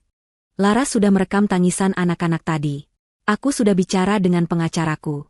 Kita punya alasan kuat untuk melindunginya." "Apa rencananya, Mas?" tanya Laras, terdengar tidak sabar. Nolan menarik napas. "Besok pagi, kita akan panggil polisi." Zafia menahan napas. "Ini dia." "Polisi?" ulang Ibu Sukma, kaget. "Bukan psikiater? Kita butuh dia diambil paksa. Kalau psikiater, dia bisa menolak. Tapi kalau polisi, dia tidak bisa. Kita akan bilang dia mengamuk. Dia berbahaya," jelas Nolan. "Bagaimana caranya?" tanya Laras. "Besok pagi, aku akan sengaja memancingnya. Aku akan bilang aku mau bawa anak-anak pergi," kata Nolan. "Dia pasti mengamuk. Saat itulah, Ibu harus berakting." "Akting apa?" Ibu pura-pura didorong oleh Zafia. "Ibu harus jatuh. Bilang pinggang Ibu sakit. Bilang Zafia menyerang Ibu," kata Nolan. "Tapi itu berbohong, Nolan," kata Ibu Sukma. "Ibu." Nolan menggebrak meja pelan. "Ini demi keluarga kita. Ibu mau hutang judi ayah yang dulu menumpuk itu ditagih ke kita? Ibu mau rumah ini disita?" Zafia tertegun. "Hutang judi ayah? Jadi ini bukan hanya hutang Nolan? Ini masalah warisan keluarga? Ibu tidak tahu kalau hutang ayahmu. Ayah tidak pernah melunasinya. Aku yang menanggungnya," potong Nolan. "Dan warisan Zafia itu, rumah ini, perusahaan itu, semuanya terkait. Aku tidak bisa jelaskan sekarang. Intinya, kita harus dapatkan warisan itu, atau kita semua hancur." Wajah Ibu Sukma mengeras. Keraguannya hilang. "Baik. Ibu akan lakukan. Apa yang harus Ibu lakukan?" "Jatuh. Berteriak yang kencang," kata Nolan. "Laras, tugasmu adalah memeluk anak-anak. Bawa mereka ke sudut. Buat mereka terlihat ketakutan. Bilang pada mereka ini hanya permainan, tapi mereka harus menangis." "Siap, Mas," kata Laras. "Dan aku," kata Nolan, "aku akan menelepon polisi di depannya. Aku akan berakting sebagai suami yang ketakutan, yang panik, yang berusaha melindungi keluarganya dari istri yang tidak stabil. Aku akan bilang dia berbahaya. Aku akan bilang dia mengancam anak-anakku. Aku akan minta mereka menangkapnya." "Menangkapnya?" bisik Ibu Sukma. "Menangkapnya. Membawanya ke rumah sakit jiwa. Apapun itu, asal dia keluar dari rumah ini. Setelah dia dinyatakan tidak kompeten secara mental, aku akan mengajukan hak asuh penuh dan surat kuasa darurat atas semua asetnya." Pengacara bilang, "Dengan bukti-bukti yang kita punya, dia pikun, dia main pisau, dia menyerang Ibu, semuanya akan selesai dalam 48 jam. Lalu warisan itu jadi milik kita?" tanya Laras. "Jadi milik kita," tegas Nolan. Mereka bertiga duduk terdiam, puas dengan rencana mereka. Di kamarnya, Zafia tidak bergeming. Air matanya mengalir deras, tapi tanpa suara. Dia tidak menangis karena takut. Dia menangis karena pengkhianatan yang begitu dalam. Mereka akan menggunakan anak-anaknya. Mereka akan memfitnahnya. Mereka akan mengambil segalanya. Dia menekan tombol rekam di laptopnya, memastikan setiap detik dari percakapan itu tersimpan. Rapat itu bubar. Nolan, Ibu Sukma, dan Laras kembali ke kamar masing-masing. Rumah itu kembali senyap. Zafia tidak tidur. Dia menghabiskan sisa malam itu dengan bekerja. Dia mengunduh semua file video dan audio dari ketiga kamera dan alat sadap. Rekaman rapat dapur pertama. Rekaman Laras dan Ibu Sukma mengejeknya. Rekaman panggilan telepon hutang judi Nolan. Dan yang paling penting, rekaman penuh dari rapat final malam ini. Dia mengenkripsi file-file itu. Dia mengunggahnya ke penyimpanan cloud pribadi yang aman. Dia menyalinnya ke 3 USB drive yang berbeda. Satu dia sembunyikan di dalam hak sepatu bot lamanya. Satu dia selipkan di balik bingkai foto anak-anak. Satu lagi dia masukkan ke dalam kantong plastik kecil, dan dia sembunyikan di dalam tanah pot tanaman di teras. Dia juga menyiapkan laptopnya. Dia membersihkan semua jejak aktivitasnya. Dia hanya menyimpan satu file di desktopnya. Sebuah file video kompilasi. Sebuah film pendek yang dia edit sendiri dalam 2 jam terakhir. Pukul 4 pagi, Zafia selesai. Dia mencuci muka. Dia menatap bayangannya di cermin. Wanita di cermin itu terlihat lelah, pucat, dengan mata merah. Tapi mata itu tidak lagi kosong. Mata itu bersinar dengan kemarahan yang dingin dan fokus yang tajam. Mereka bilang, besok pagi mereka akan memanggil polisi untuk menangkapnya. Zafia tersenyum. Silakan. Aku menunggu. Pagi datang bukan dengan kehangatan mentari, tapi dengan ketegangan yang pekat. Zafia tidak tidur. Dia telah menghabiskan malamnya dengan menunggu. Dia sudah siap. Dia mandi, mengenakan pakaian rumah yang bersih dan rapi, dan menyisir rambutnya. Jika dia akan dijebloskan ke rumah sakit jiwa, dia akan memastikan dia tidak terlihat seperti orang gila. Dia harus terlihat tenang. Dia harus terlihat waras. Itu adalah bagian terakhir dari rencananya. Dia keluar dari kamar pukul 7. Rumah itu sepi. Terlalu sepi. Dia tahu mereka ada di sana, menunggu, seperti predator yang mengintai mangsanya. Benar saja. Di meja makan, Nolan, Ibu Sukma, dan Laras sudah duduk. Mereka tidak sedang sarapan. Mereka sedang menunggunya. Wajah mereka tegang. Zafia bisa melihat mereka saling bertukar pandang saat dia muncul. Para aktor sudah di panggung, siap untuk pertunjukan final. Zafia berjalan ke dapur, pura-pura hendak membuat kopi, jantungnya berdebar di dalam irama yang stabil dan dingin. Zafia, suara Nolan memecah keheningan. Berat dan dibuat-buat terdengar berwibawa. Zafia berhenti, membelakangi mereka. Ya. Kita perlu bicara, kata Nolan, bangkit dari kursinya. Zafia berbalik. Dia menatap suaminya. Pria yang dulu dia cintai, kini terlihat seperti orang asing yang menyedihkan. Bicara apa lagi, Nolan? Aku sudah memikirkannya, kata Nolan. Suaranya kini dipenuhi keprihatinan palsu. Melihat kondisimu kemarin, kejadian dengan pisau itu, aku tidak bisa mengambil risiko. Risiko apa? Tanya Zafia datar. Risiko terhadap anak-anak, kata Nolan. Zafia, aku rasa anak-anak tidak aman di dekatmu. Zafia merasakan cengkeraman dingin di hatinya. Dia tahu ini akan datang. Ini adalah kalimat pemicu yang mereka rencanakan. Aku akan membawa Rian dan Dita pergi, lanjut Nolan. Mereka akan tinggal di rumah kerabat ibu untuk sementara waktu. Sampai kamu membaik. Zafia menatapnya lurus. Dia tidak berteriak. Dia tidak menangis. Dia hanya berkata dengan suara yang sangat jelas. Tidak, kamu tidak akan membawa anak-anakku kemanapun. Beraninya kamu, bentak Ibu Sukma, kini gilirannya beraksi. Dia bangkit dari kursi. Setelah apa yang kamu lakukan kemarin, kamu hampir mencelakai cucu-cucuku. Kamu memang sudah gila. Ibu Sukma berjalan mendekati Zafia. Zafia tidak mundur. Dia hanya berdiri diam. Ibu Sukma bahkan tidak perlu menyentuhnya. Sesuai naskah yang Zafia dengar tadi malam, Ibu Sukma tiba-tiba tersandung kakinya sendiri, lalu menjerit keras seolah didorong. Arg. Ibu Sukma sengaja membenturkan pinggulnya ke tepi meja makan, lalu ambruk ke lantai. Dia mendorongku. Nolan. Dia mendorong ibu.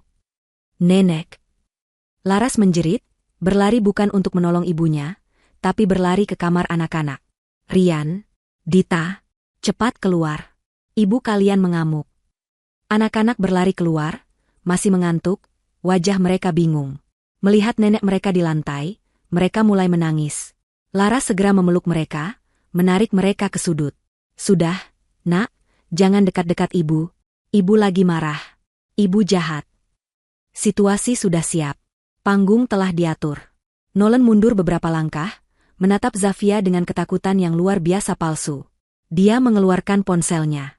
Cukup, Zafia. Kamu sudah keterlaluan. Dia menekan nomor.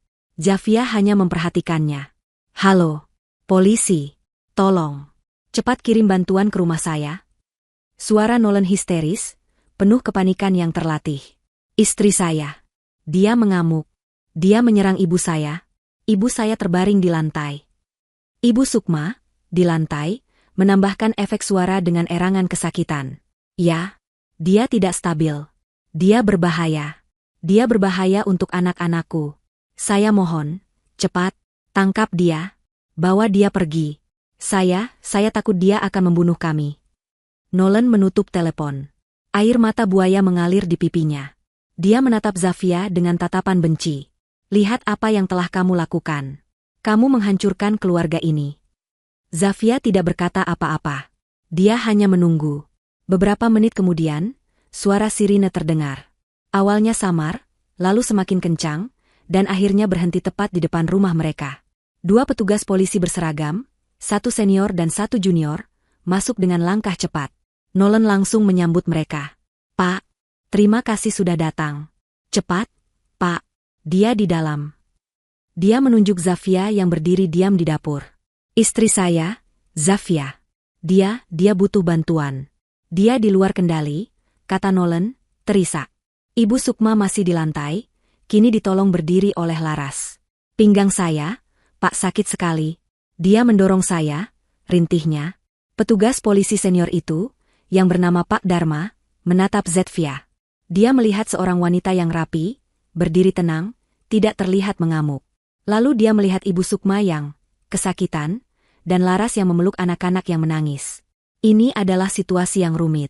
Ibu Zafia, kata Pak Dharma, suaranya tegas namun netral. Kami menerima laporan bahwa Anda telah menyerang ibu mertua Anda. Apa yang sebenarnya terjadi? Pak, hati-hati, sela Nolan cepat. Dia tidak bisa diajak bicara. Dia tidak stabil. Dia harus segera dibawa. Mungkin ke rumah sakit jiwa. Dia berbahaya. Zafia akhirnya bergerak. Dia mengabaikan Nolan, Ibu Sukma, dan Laras.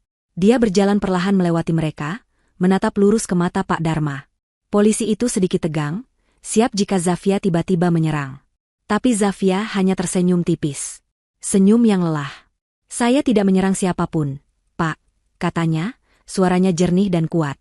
Tidak ada getaran. Bohong, teriak Nolan. Pak, jangan percaya padanya. Zafia terus menatap Pak Dharma. Suami saya benar. Ada yang tidak stabil dan berbahaya di rumah ini. Tapi itu bukan saya. Dia berbalik dan berjalan ke ruang keluarga. Bapak-bapak polisi, silakan masuk. Jangan berdiri di pintu. Nolan dan keluarganya tampak bingung. Ini di luar skenario mereka. Mereka mengira Zafia akan melawan, berteriak, atau menangis. Bukan mengundang polisi masuk. Zafia mengambil laptopnya yang sudah dia siapkan di bawah meja. Ada sesuatu yang ingin kutunjukkan. Ruang tamu itu terasa sesak. Pak Dharma dan petugas juniornya berdiri di tengah ruangan, bingung dengan apa yang terjadi. Nolan, Ibu Sukma, dan Laras mengikuti di belakang mereka, berbisik-bisik. Lihat, Pak. Dia semakin aneh, desis Nolan, mencoba mengambil alih kendali situasi. Dia pasti mau menunjukkan hal-hal yang tidak masuk akal. Zafia, sudah cukup, kata Ibu Sukma, mencoba bangkit dari akting sakitnya. Jangan permalukan suamimu di depan polisi. Zafia tidak menggubris mereka. Dia dengan tenang berjalan ke televisi besar di ruang tamu. Dia mengeluarkan kabel HDMI dari laci dan menyambungkan laptopnya. Layar televisi menyala, menampilkan desktop laptop Zafia. Bersih. Hanya ada satu ikon file video di tengahnya, bernama Rapat Keluarga. Mau putar film apa kamu, Via? Ejek Laras, meski suaranya terdengar gugup. Tolong, bapak-bapak. Zafia mempersilakan polisi itu duduk di sofa. Saya tidak akan membuang waktu Anda lama-lama. Suami saya menuduh saya gila dan berbahaya. Saya hanya ingin menunjukkan kepada Anda, siapa yang sebenarnya berbahaya di rumah ini. Pak Dharma, walau ragu, memberi isyarat pada rekannya. Mereka duduk di tepi sofa. Mereka harus menyelidiki ini secara menyeluruh. Nolan, Ibu Sukma, dan Laras berdiri kaku di dekat pintu. Wajah mereka mulai menunjukkan kepanikan. Zafia mengarahkan kursor ke file itu dan menekan tombol, putar. Video pertama muncul. Layar terbagi menjadi dua. Satu dari kamera jam digital di dapur, satu lagi dari kamera adaptor di ruang tamu. Video itu menunjukkan Ibu Sukma dan Laras sedang bersantai. Terdengar suara Laras dari video, "Kasihan ya, Mas Nolan. Punya istri gila." Lalu suara Ibu Sukma, "Hus. Tapi memang benar. Ibu tidak tahu dia bisa separah itu. Mungkin kena guna-guna." Wajah Laras dan Ibu Sukma di ruang tamu langsung pucat. Itu editan. Rekaman palsu, pekik Laras. "Kita lanjutkan," kata Zafia tenang. Dia memutar file berikutnya. Layar menjadi hitam, hanya ada suara. Ini adalah rekaman dari alat sadap di bawah meja kerja Nolan. Terdengar suara Nolan, tegang dan marah. Aku tahu aku janji minggu ini. Beri aku waktu seminggu lagi. Istriku, dia baru dapat warisan besar." Nolan terhuyung mundur seolah ditinju. Dari mana kamu dapat itu?" Zafia tidak menjawab. Dia membiarkan rekaman itu terus berbicara. Suara Nolan di rekaman, "Ya, besar. Cukup untuk melunasi semuanya. Ya, hutang judiku akan lunas setelah aku mendapatkan warisan istriku. Ya, besok aku akan panggil polisi. Aku akan bilang dia mengancam anak-anak." Wajah Pak Dharma mengeras. Dia melirik Nolan dengan tatapan tajam. "Ini bukan lagi drama keluarga. Ini adalah konspirasi kriminal." "Dan sekarang," kata Zafia, suaranya bergetar karena amarah yang tertahan. "Film utamanya. Rekaman dari tadi malam. Pukul 11. Dia memutar video terakhir. Rekaman dari kamera jam digital di dapur. Jelas sekali. Menampilkan Nolan, Ibu Sukma, dan Laras duduk di meja makan. Video Nolan, "Besok pagi. Kita akan panggil polisi." Video Ibu Sukma, "Polisi? Bukan psikiater." Video Nolan, "Kita butuh dia diambil paksa. Ibu harus berakting." Ibu pura-pura didorong oleh Zafia. "Ibu harus jatuh." Video Ibu Sukma, "Baik. Ibu akan lakukan." Video Nolan, "Laras, tugasmu adalah memeluk anak-anak. Buat mereka terlihat ketakutan." Video Laras, "Siap, Mas."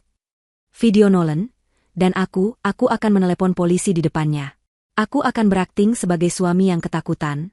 Aku akan bilang dia berbahaya. Aku akan minta mereka menangkapnya." Video itu terus berjalan, membeberkan setiap detail rencana keji mereka. Di ruang tamu, keheningan yang terjadi begitu mencekam. Ibu Sukma ambruk lantai, kali ini bukan akting. Dia pingsan. Laras menjerit histeris dan terduduk lemas, menangis sejadi-jadinya. Nolan tidak bergerak. Wajahnya pucat seperti mayat. Dia menatap layar, lalu menatap Zafia. Matanya menyiratkan kebencian, keterkejutan, dan kekalahan total. Zafia menekan tombol, stop. Laptopnya kembali ke desktop. Dia berbalik menghadap polisi, yang kini berdiri dengan wajah merah pada menahan amarah. "Jadi, Pak Dharma," kata Zafia pelan. "Seperti yang bisa Anda lihat, rencana mereka sangat rapi. Mereka bahkan sudah latihan akting. Ibu Sukma yang malang itu, akting jatuhnya sangat bagus, bukan?" Pak Dharma tidak bisa berkata-kata sejenak. Dia menarik napas dalam-dalam. "Nolan," panggilnya, suaranya berat dan menggelegar. Nolan tersentak. "Anda," kata Pak Dharma, menunjuk Ibu Sukma yang pingsan dan Laras yang menangis. "Kalian semua ditahan atas tuduhan membuat laporan palsu, persekongkolan untuk melakukan penipuan, dan pencemaran nama baik. Dan khusus untuk Anda, Tuan Nolan, kami akan selidiki juga soal hutang judi yang Anda sebutkan." "Tidak, Pak. Anda tidak bisa. Dia menjebak kami," teriak Nolan, akhirnya menemukan suaranya. Dia mencoba lari ke Zafia. "Kamu, dasar wanita licik." Petugas junior dengan sigap menahannya. Pak Dharma mengeluarkan borgol. "Anda punya hak untuk diam. Bawa mereka." "Ibu, bangun, Bu." Laras menjerit-jerit saat diborgol. Petugas membangunkan Ibu Sukma yang setengah sadar dan ikut memborgolnya. Saat mereka digiring keluar, melewati para tetangga yang kini berkumpul di depan rumah, Nolan menatap Zafia dengan pandangan membunuh. Kamu akan membayar ini, Zafia. Kamu akan membusuk sendirian. Zafia hanya menatapnya dari ambang pintu. Kalian yang akan membusuk di penjara. Keluar dari rumahku. Saat mobil polisi pergi membawa 3 penjahat itu, Zafia menutup pintu. Rumah itu tiba-tiba terasa sunyi. Rian dan Dita, yang ketakutan, berlari memeluknya. Zafia memeluk mereka erat, air matanya akhirnya tumpah. Tepat saat itu, bel pintu berbunyi lagi. Zafia mengira polisi itu kembali. Dia membuka pintu. Seorang pria rapi berjas, membawa koper kulit, berdiri di sana. Permisi, kata pria itu sopan. Apa benar ini kediaman Ibu Zafia? Saya Bintara, dari firma hukum Pradana Ungrekan. Saya datang untuk membahas detail warisan Anda. Zafia menatap pria itu, lalu menatap anak-anaknya. Babak baru dalam hidupnya baru saja akan dimulai. Silakan masuk, Pak. Pria itu, Pak Bintara, melangkah masuk dengan hati-hati. Dia seorang pria berusia akhir 40-an dengan tatapan mata yang tajam dan tenang. Dia melihat kekacauan di ruang tamu, sisa-sisa drama yang baru saja terjadi. Pak Dharma, petugas polisi itu, belum pergi. Dia merasa berkewajiban untuk memastikan Zafia aman. Maaf, apa saya datang di waktu yang tidak tepat, Bu Zafia? Tanya Pak Bintara, suaranya profesional. Anda datang di waktu yang paling tepat, Pak, jawab Zafia. Dia menunjuk ke Pak Dharma. Ini Pak Dharma. Beliau baru saja membantu saya menyelesaikan masalah. Pak Dharma mengulurkan tangan. Dharma, dari kepolisian. Sepertinya Ibu Zafia akan sangat membutuhkan jasa Anda, Pak pengacara. Zafia mempersilakan keduanya duduk. Untuk pertama kalinya dalam bertahun-tahun, dia merasa menjadi tuan rumah di rumahnya sendiri. Dia berjalan ke dapur dan membuatkan minum untuk mereka berdua, dan untuk dirinya sendiri. Tangannya sedikit gemetar, bukan karena takut, tapi karena adrenalin yang mulai mereda. Dia berhasil. Dia selamat. Dia kembali ke ruang tamu dan duduk. Pak Bintara, saya minta maaf. Saya baru menerima surat Anda beberapa hari lalu. Belum sempat saya hubungi. Tidak masalah, Bu, kata Pak Bintara, membuka kopernya. Saya memang berencana datang langsung, karena ada hal-hal mendesak yang harus saya sampaikan mengenai warisan ini. Ini bukan sekadar surat yang bisa dijelaskan lewat telepon. Mendesak? Tanya Zafia. Sangat, terutama karena ini menyangkut tempat tinggal ibu saat ini. Jantung Zafia berdebar. Apa maksud Anda? Pak Bintara mengeluarkan seberkas dokumen tebal yang bersampul biru tua. Bu Zafia, kerabat jauh ibu, almarhum Bapak Baskara, adalah pria yang sangat kaya. Tapi dia juga pria yang penuh luka. Saya tidak mengerti. Saya bahkan tidak kenal dia, kata Zafia. Dia adalah sepupu dari nenek Anda, jelas Pak Bintara. Puluhan tahun lalu, keluarganya adalah pemilik sebuah konglomerasi bisnis yang cukup besar di kota ini. Bisnis itu mencakup properti, teknologi, dan manufaktur. Namun, rekan bisnisnya mengkhianatinya. Rekan bisnis itu, dengan cara yang licik dan curang, mengambil alih perusahaan dan aset-asetnya, termasuk rumah utama keluarga. Pak Bintara berhenti sejenak, lalu menatap Zafia dengan serius. Rumah utama itu adalah rumah yang sedang kita duduki ini, Bu Zafia. Zafia terkesiap. Pak Dharma, yang tadinya hanya menyimak, kini mencondongkan tubuhnya ke depan, ikut tertarik. Ini rumah peninggalan orang tua Nolan, kata Zafia, bingung. Bukan, kata Pak Bintara tegas. Ini adalah rumah yang dicuri dari keluarga Anda. Dan rekan bisnis yang mencurinya, namanya adalah Hardiman. Kakek dari suami Anda, Tuan Nolan. Ayah dari Ibu Sukma. Dunia Zafia seakan berputar. Kebenaran itu begitu mengejutkan, begitu besar, melampaui apa yang bisa dia bayangkan. Jadi, Ibu Sukma dan Nolan mereka tahu, bisik Zafia. Ibu Sukma tahu segalanya, kata Pak Bintara. Tuan Baskara menghabiskan 30 tahun terakhir hidupnya berjuang di pengadilan untuk mendapatkan kembali apa yang menjadi haknya. Dia tidak peduli pada uangnya. Ini masalah harga diri. Dan sebulan sebelum beliau meninggal, pengadilan akhirnya memenangkan gugatannya secara penuh. Seluruh aset, termasuk rumah ini dan perusahaan teknologi yang kini bernilai triliunan, diputuskan kembali ke tangannya. Lalu, kenapa dia mewariskannya padaku? Dia tidak mengenalku, tanya Zafia. Karena Anda adalah satu-satunya keturunan yang tersisa dari garis keluarganya yang dia percaya. Dia telah mengawasi Anda dari jauh, Bu. Dia tahu kehidupan pernikahan Anda. Dia tahu Anda ditindas. Dalam surat wasiatnya, dia menulis.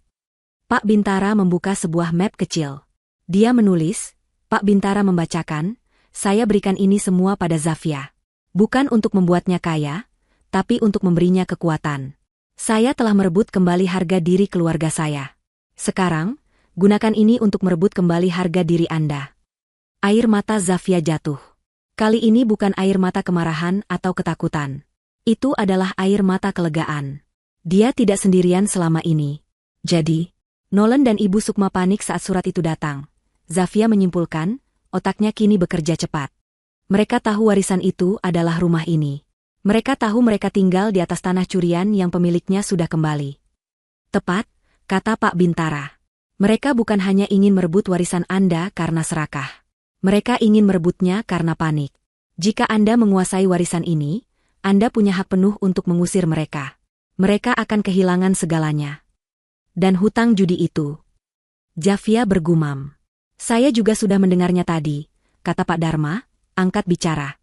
Sepertinya Tuan Hardiman, kakek Nolan, juga meninggalkan banyak hutang judi selain mencuri aset. Hutang itu diwariskan ke Ibu Sukma, dan kini ditanggung Nolan. Mereka putus asa. Misteri itu akhirnya terpecahkan. Ini bukan sekadar drama rumah tangga. Ini adalah karma lintas generasi. Rumah yang dibanggakan Ibu Sukma sebagai peninggalan keluarganya yang terhormat, ternyata adalah simbol kejahatan mereka. Dan Zafia, wanita yang mereka anggap bodoh dan tidak berharga, kini adalah pemilik sah segalanya. Pak Bintara, kata Zafia, menyeka air matanya. Suaranya kembali tegas. Apa langkah selanjutnya? Saya mau mereka, Nolan, Ibu Sukma, dan Laras, tidak hanya dituntut atas laporan palsu. Pak Bintara tersenyum tipis. Saya sudah menduga Anda akan berkata begitu. Dengan bukti rekaman tadi, kita bisa menambahkan tuntutan percobaan penipuan berat, konspirasi kriminal, dan pencemaran nama baik. Saya akan segera mengurusnya. Dan rumah ini, secara hukum, ini milik Anda. Sepenuhnya. Begitu juga perusahaan teknologi itu. Anda, Bu Zafia, kini adalah seorang CEO. Zafia tertawa pelan. CEO. Dia, yang setiap hari hanya memikirkan menu masakan dan cara menghindari amarah mertuanya, kini adalah seorang CEO. Pak Dharma bangkit berdiri. Tugas saya di sini selesai. Bu Zafia, Anda aman sekarang. Kami akan memproses mereka bertiga. Selamat, Bu. Setelah Pak Dharma pergi, Zafia duduk berhadapan dengan pengacaranya. Saya tidak tahu apa-apa tentang menjadi CEO, Pak. Anda akan belajar, kata Pak Bintara. Anda wanita yang cerdas, Bu Zafia. Anda membuktikannya hari ini. Tuan Baskara tidak salah pilih. Zafia mengangguk. Dia menatap sekeliling ruang tamu itu. Rumah yang terasa seperti penjara, kini adalah istananya. Dia punya banyak pekerjaan. Mengurus anak-anaknya. Belajar bisnis. Dan yang pertama, dia harus mengganti semua kunci di rumah itu. Berita penangkapan Nolan, Ibu Sukma, dan Laras menyebar seperti api di lingkungan mereka. Para tetangga yang dulu termakan gosip Laras tentang Zafia yang aneh, kini berbalik menggunjingkan keluarga Nolan. Rekaman video dari laptop Zafia, yang kini menjadi barang bukti di pengadilan, bocor ke media. Publik terhenyak. Kisah seorang suami yang bersekongkol dengan ibu dan adiknya untuk menjebak istrinya ke rumah sakit jiwa demi merebut warisan, menjadi berita utama nasional. Wajah Nolan dan Ibu Sukma terpampang di mana-mana, bukan sebagai keluarga terhormat, tapi sebagai penjahat licik. Di pengadilan, mereka bertiga tidak bisa berkutik. Zafia, didampingi Pak Bintara, duduk dengan tenang di kursi saksi. Dia tidak perlu berakting. Dia hanya perlu menceritakan kebenaran. Rekaman video itu diputar di ruang sidang, membuat semua yang hadir terdiam ngeri. Hasilnya sudah bisa ditebak. Nolan dijatuhi hukuman penjara paling berat. Selain karena laporan palsu dan percobaan penipuan, bukti panggilan telepon hutang judinya membuka kasus baru. Dia terbukti terlibat dalam lingkaran judi ilegal skala besar. Dia dijatuhi hukuman 10 tahun penjara. Ibu Sukma, karena usianya, mendapat hukuman lebih ringan. Tapi dia tetap divonis bersalah atas persekongkolan dan sumpah palsu. Dia dihukum 3 tahun penjara. Saat vonis dibacakan, dia pingsan di ruang sidang. Laras, yang perannya dianggap membantu, mendapat hukuman 1 tahun penjara. Dia menangis meraung-raung, menyalahkan Nolan dan ibunya atas segalanya. Karma tidak berhenti di situ. Para penagih hutang, yang kini tahu bahwa Nolan tidak memiliki aset apapun, karena semuanya milik Zafia, mengalihkan target mereka. Mereka menyita semua sisa harta peninggalan Hardiman yang tidak terkait dengan Zafia, membuat keluarga besar Nolan yang lain ikut bangkrut. Sementara itu, Zafia memulai hidup barunya. Hal pertama yang dia lakukan adalah mengganti semua kunci dan sistem keamanan di rumahnya. Dia juga melakukan renovasi besar-besaran, membuang semua perabot lama yang mengingatkannya pada Ibu Sukma, dan menggantinya dengan perabotan baru yang hangat dan nyaman. Dia membawa Rian dan Dita ke psikolog anak, untuk membantu mereka pulih dari trauma. Perlahan tapi pasti, tawa mereka kembali memenuhi rumah itu. Rumah itu tidak lagi dingin. Menjadi CEO adalah tantangan terbesar. Zafia tidak tahu apa-apa tentang teknologi, tapi dia mau belajar. Dia merekrut tim profesional yang jujur, orang-orang yang dia pilih bukan hanya karena keahlian tapi juga karena integritasnya. Dia menceritakan kisahnya kepada dewan direksi. Mereka, yang awalnya skeptis, menjadi luluh dan kagum pada ketangguhan pemilik baru mereka. Zafia tidak memimpin dengan tangan besi. Dia memimpin dengan empati, sesuatu yang tidak pernah dia dapatkan, tapi selalu dia miliki. Setahun kemudian, Zafia telah berubah total. Dia bukan lagi wanita tertindas yang memakai daster kusam. Dia adalah seorang pemimpin yang percaya diri, dihormati, dan anggun. Perusahaan teknologinya meluncurkan program besar untuk membantu korban KDRT dan penipuan, yang didanai penuh atas inisiatif Zafia. Ending yang memuaskan tiba dalam sebuah adegan sederhana. Suatu sore, Zafia sedang bersantai di taman belakang rumahnya yang kini asri. Rian dan Dita berlarian di rumput, bermain kejar-kejaran. Zafia tersenyum sambil meminum tehnya. Ponselnya berdering. "Itu Pak Bintara." "Ada kabar, Bu Zafia?" kata Pak Bintara. Ibu Sukma dibebaskan lebih awal karena kondisi kesehatan. Dia sekarang tidak punya tempat tinggal. Dia mencoba menghubungi ibu, meminta belas kasihan. Zafia terdiam sejenak. Dia memandangi anak-anaknya yang tertawa bahagia. "Pak Bintara," kata Zafia pelan. "Tolong carikan dia panti jompo yang layak. Yang bersih dan manusiawi. Bayar semua biayanya dari uang saya. Pastikan dia dirawat dengan baik." Pak Bintara terkejut. "Anda yakin, Bu?" "Yakin," kata Zafia. "Tapi dengan satu syarat. Dia tidak boleh tahu itu dari saya. Dan dia tidak boleh menghubungi saya atau anak-anak saya lagi. Selamanya." Zafia menutup telepon. Dia tidak melakukan itu untuk Ibu Sukma. Dia melakukannya untuk dirinya sendiri. Dia menolak untuk menyimpan kebencian. Dia lalu membuka tabletnya, melihat berita bisnis. Ada foto kecil di kolom berita kriminal. Nolan, dalam seragam tahanan, wajahnya kuyu dan tua, sedang dipindahkan ke penjara lain karena berkelahi. Zafia menatap foto itu sejenak. Tidak ada kemarahan. Tidak ada kasihan. Hanya kosong. Dia menutup tabletnya. "Ibu, ayo main," teriak Dita. Zafia tersenyum. Dia meletakkan tabletnya, melepas sepatunya, dan berlari di atas rumput. Dia berlari mengejar anak-anaknya, tawanya lepas dan bebas, di bawah langit senja yang indah, di dalam rumah yang kini benar-benar menjadi miliknya.